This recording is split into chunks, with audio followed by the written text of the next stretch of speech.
क्या? कौन सी बुलेट? बाहर सड़क पे निकल गई होगी। ना पिंकी, हर चीज को बढ़ा चढ़ा के बोलती है। हे माँ, सड़क की बुलेट थोड़े ना घर में धुआं छोड़ेगी। सुरेश जी, सच सच बताइए, का सिलेंडर लीक हो गया है क्या? हेडशॉट। फिर से अब तो शर्म कर लीजिए थोड़ा सा। छी छी छी छी। अरे मैं तो हिला भी नहीं, बेड पुराना हो चुका है, इसकी स्प्रिंग बोल रही होगी। तुम लोग मुझ पर शक कर रहे हो, ये गलत बात है। भैया, स्प्रिंग से आवाज आती है, जहर नहीं निकलता। मेरी आंखों में से तो पानी आ रहा है। इट्स अ केमिकल अटैक भैया। इन्होंने सुबह से 4 कटोरी छोले और 2 कटोरी लस्सी पी है। जब देखो पो पै करते रहते हो। अब क्या बेड पे बैठ के संगीत का कार्यक्रम करते हो? चलो, मैंने खाना बना दिया है, आके खा लो।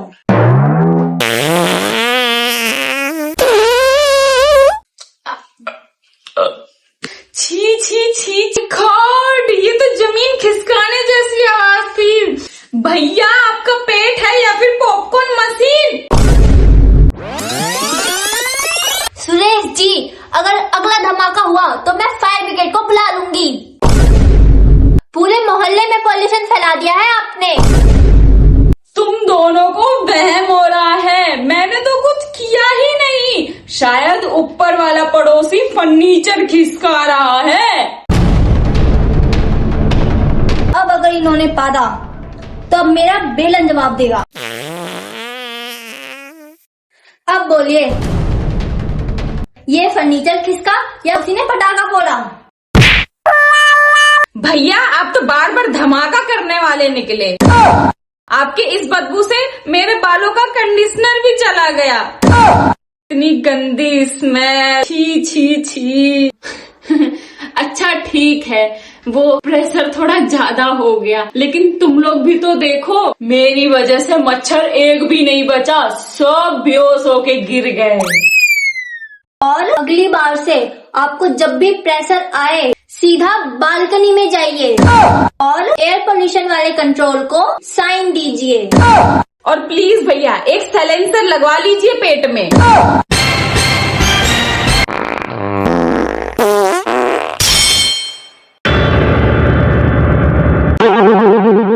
भाभी, ये कहीं गटर की बदबू सी आ रही है। गटर नहीं, किसी के अंदर का परमाणु बम फटा है। अरे मेरी मम्मी मेरे को कहाँ भेज दिया, इस पदौड़े के पास। खराब हो गई इससे शादी करके। बस हर दिन मूली खाएगा और पे पो पू पो करता रहेगा। अरे भाग्यवान, रुको, मत रो भाग्यवान। अलग अलग वैरायटी के पाद मारता रहता है। अरे वो पड़ोसी का कुत्ता फिर से गंदगी कर गया होगा, मैंने बोला था शर्मा जी को।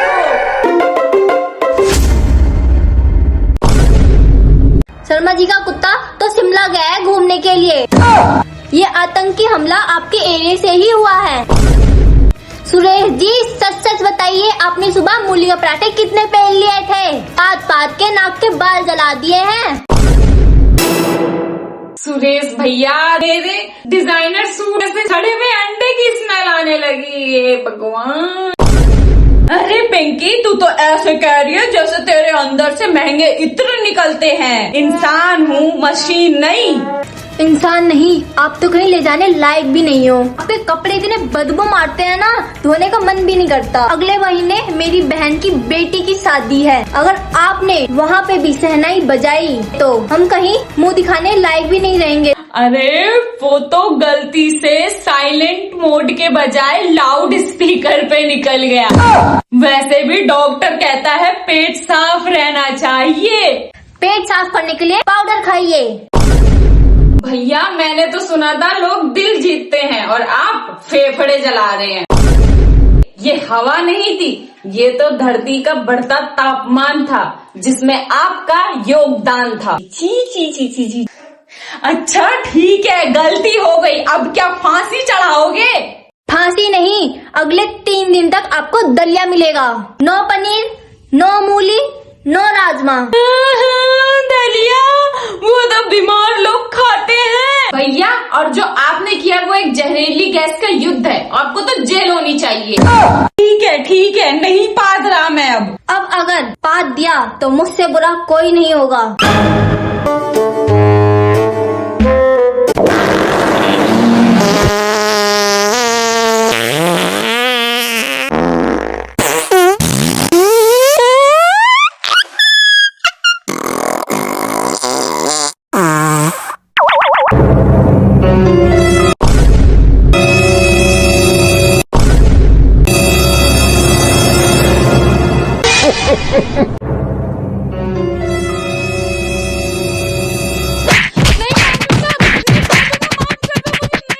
अब दोबारा पादने की हिम्मत मत कर लेना।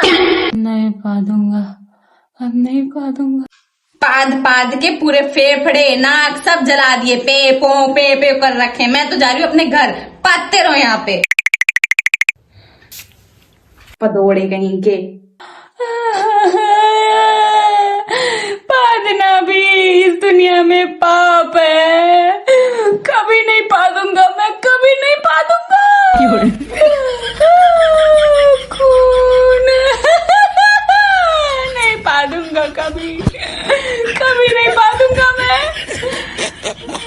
नहीं पादूंगा, कभी नहीं पादूंगा, नहीं पादूंगा।